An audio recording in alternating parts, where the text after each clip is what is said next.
of winning the Dutch TT. There's just something magical, something mythical about racing in MotoGP. Slaps, the Dutch TT is underway. Good start from Vinales on pole position and immediately side by side with his teammate Quartararo. He cuts his nose off. It's not the start that Vinales wanted. He got the initial launch and then there was almost that contact with Fabio Quartararo. Quartararo's Pol Espargaro just getting nudged by one of the Tech 3 KTMs. Marc Marquez has made a decent start there as well. He's up to 13th. All front tyre overheating in the pack here. He's got to try and go. That's close. That's close. He's nudged almost contact. Yeah, he's nudged. Tight early battle here between Quartararo and Bagnaia. Quartararo got in hot into the bull at turn 9. Ran wide. Bagnaia does find Yair. It is that leads. This was his plan to get out front. Quartararo immediately though on these fast corners with that stable Yamaha challenging through turn. Can't line up the entry on the corners with the rear flapping around everywhere. So we're about to complete the first lap. Pecco and Bagnaia, a Moto from Rossi, by the way, he's down in 21st place on the opening lap. Marquez had to do that. He's got that Michelin soft rear tyre. Out of that soft rear tyre, he's making it perfectly right now, up to the top 10. Trying to find a way through there on Jack Honda. It wasn't a good first lap for Miguel Oliveira. He's got work to do to make it 4 podiums on the spinning MotoGP. Started 6, lost 3 at the front. Rins is 5th, Zarco 6th and Miller in 7th. This is a replay of the start then from Johan Zarco. Maverick Vinales on the approach to turn 1. Yeah, nice move as well. Brave by Rins round the outside of Vinales going into the first run. This early pace, Vinales has not been able to find a way through. Where's Alex Rins gone? Rins has disappeared. While we were then on that lap, a 33.8 for Quartararo is the fastest lap of the race. What happened to number 42? Oh, something between him up Rins, squeezing him out, no room there, and Rins then, his chance of winning, gone. Alex Vinales is making no impression at all on the Japanese man ahead of him. He's not gaining ground with that soft Alex Rins into the gravel at turn 10. Quartararo then will now try and get himself closer to the tail end of Pecco Bagnaia. They come around then the final sector, and this is where Quartararo will start to reel in the Ducati out ahead. But he's in hot, he's in wide now, then Bagnaia trying to use the grunt of the Ducati, and he finds a way back to lead around the outside. So he does dig deep when he needs to, the number 5. He's got Jack Miller just behind him, and then Joan Mir, who's now holding all of the hopes for Suzuki. Back to rear Aprilia. There's a move there from Joan Mir. Yeah, he's just gone through on Jack Miller. There's Miguel Oliveira just going through on Miller. That was Nakagami that was behind him. There is Nakagami still in 3rd place now. Then Vinales trying to resist the relentless pressure. Zarco for it.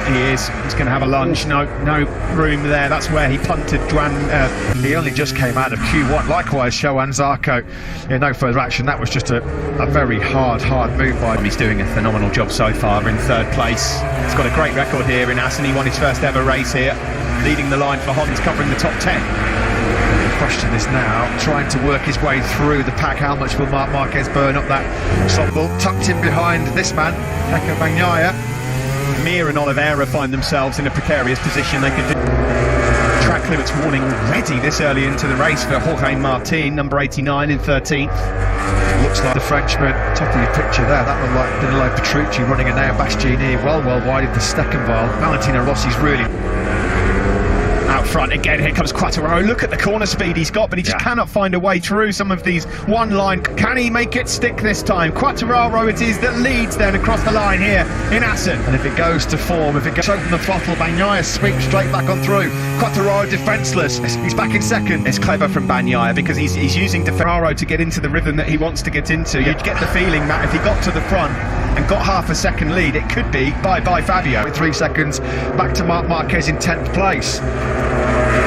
Nakagami well placed in 3rd. 3 and 4, it could be good night Vienna, it could be over, because the Yamaha is by far so much superior with its corners so far. Oh, he's through though now. Fabio Quartararo is through. Is this the key moment then? Is this the key moment? With 3 laps and break away from Pecco Bagnaia. Bagnaia this time around can't use the speed of the Ducati to find a way back on through that. The way he was able to get that rear tyre hooked up better than Bagnaia, there was just no stability, no drive grip from the Ducati coming out of Quartararo then on Bagnaia. Yeah, and he's coming now to the part of the circuit where the Yamaha excels, where he should be able to put a bit more down. Yeah, look at that, the gap already. Quartararo, he knew if he got to the front he'd be from Jerez when he had the arm pump problems, but normally when Fabio Quartararo puts himself in this kind of position, He tends to the time then to make the break for the Frenchman. That was it. As soon as he didn't have Bagnaia impeding him, he got straight into the 22nd place respectively. Well, if he can maintain sight of Luca Marini, he's done a good job. This is the group then, and this is how it looks, that things stay the way they are. I mean, he was 8/10 quicker than Maverick Vinales on that last lap, half a second faster than Pecco. Clear track now, the Yamaha with nobody impeding their lines, this fast-flowing nature of Assen, it just plays to their strength. It's a circuit. Oh, and 7, that's a fast crash. That's fast for anybody, but when you're 42 years of age and you're 26 years, absolutely destroyed. That is a big crash then for the Doctor. Dismal day for him. Big Jarvis has slipped back into the 33s, and he's still easily 4/10 quicker than anybody behind him. And it would be a commanding lead. He'd take into the sun 48 points behind. These guys are all now ganging up on the tail of Pecco Bagnaia, who's been killed and brave. Again, you just saw Bagnaia's Ducati moving around underneath him, squirming around under Simon. Oh, look at that though, he just powers straight back through, using the power of the Ducati to come to the rescue. He hasn't got the power. One of those sort of truck hazard wide load signs on the back of that Ducati, does it? Because he's doing a defensive job here. Top end of the circuit, turns 10, 11, 12, 13. That's where he's really having to work hard to keep Nakagami, Vinales. Vinales can't get through on Nakagami.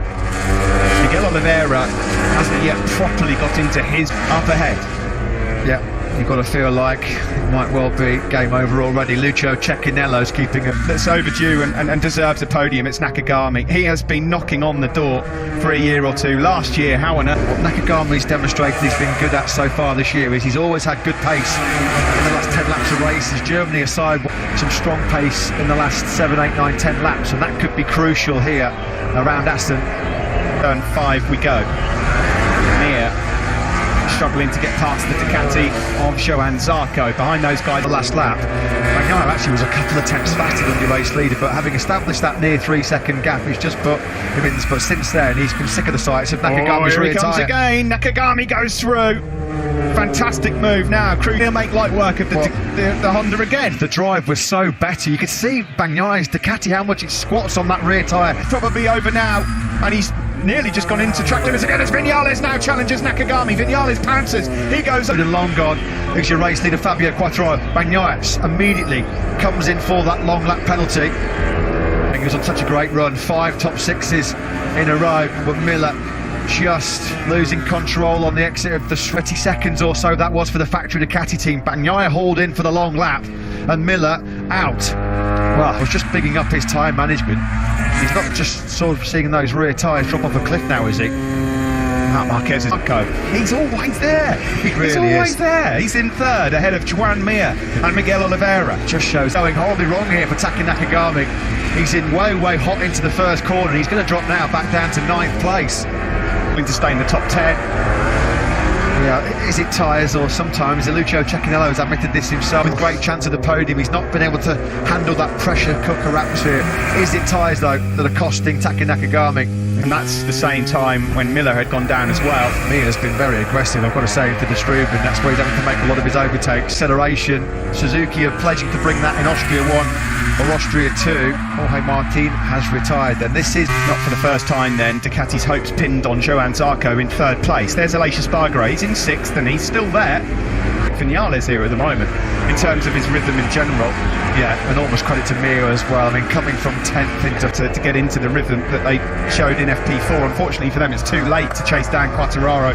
Further back beyond these guys, you can see Marquez 14th and Rins, who was stone last, is 15th. And as usual, he's lapping as quick as anybody.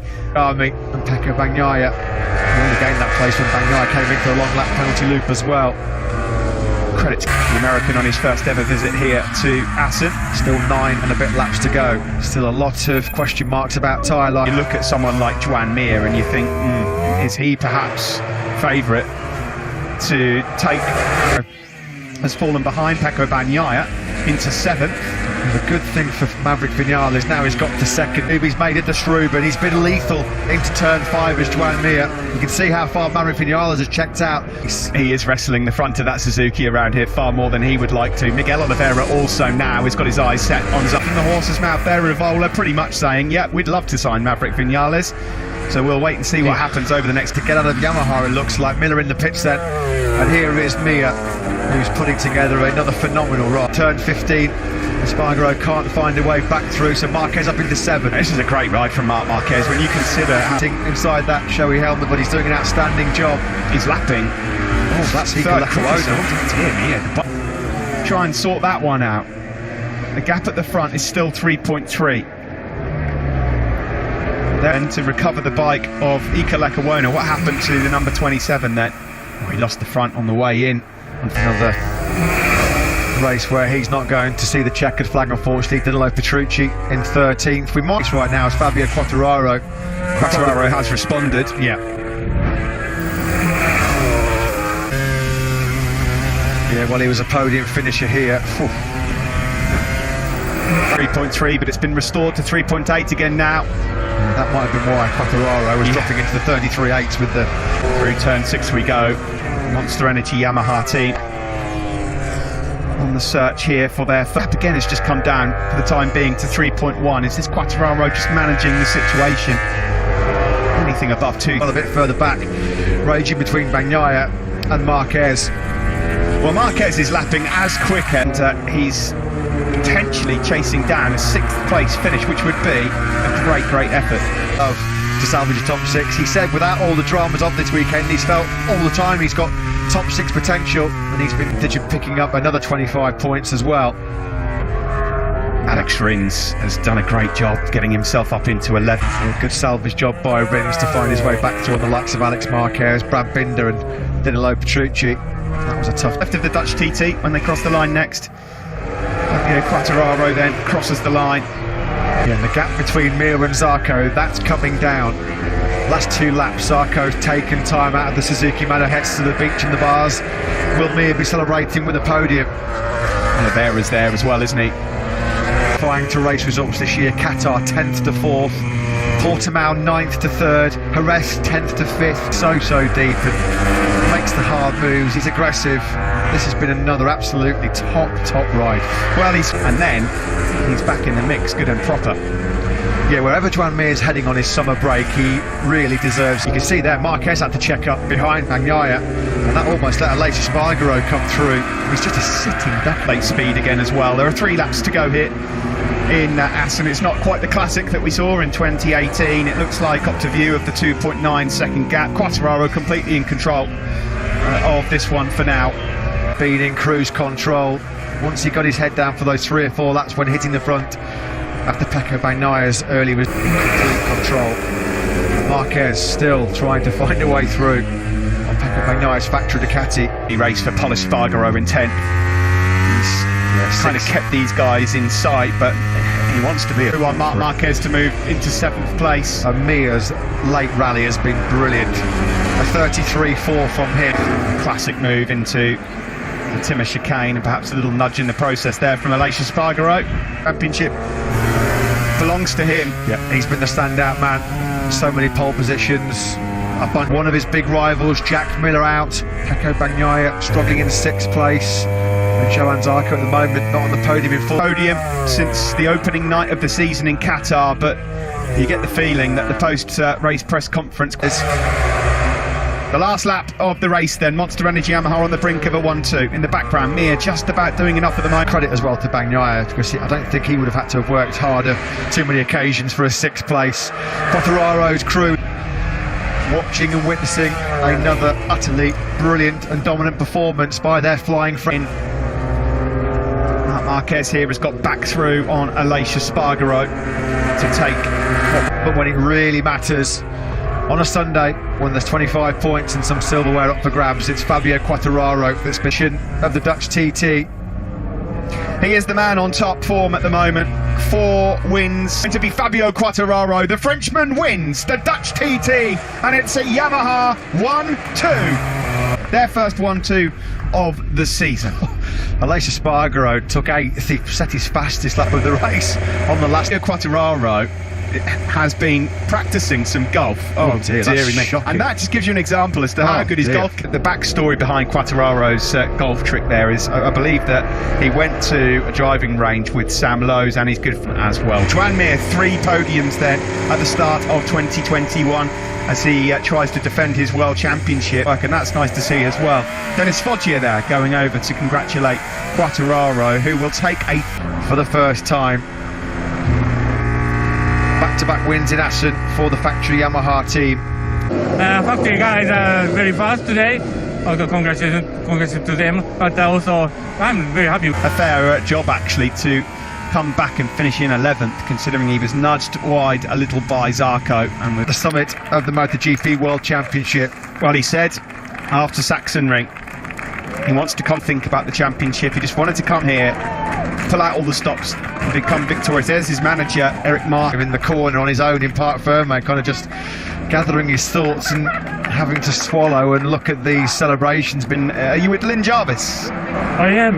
Lynn, for Yamaha, does it get much better than that? A bike suits this track perfectly, our riders love it, but to deliver at the end of the day is never easy. Great. Gave his all. Frustration again for poor old Taka Nakagami.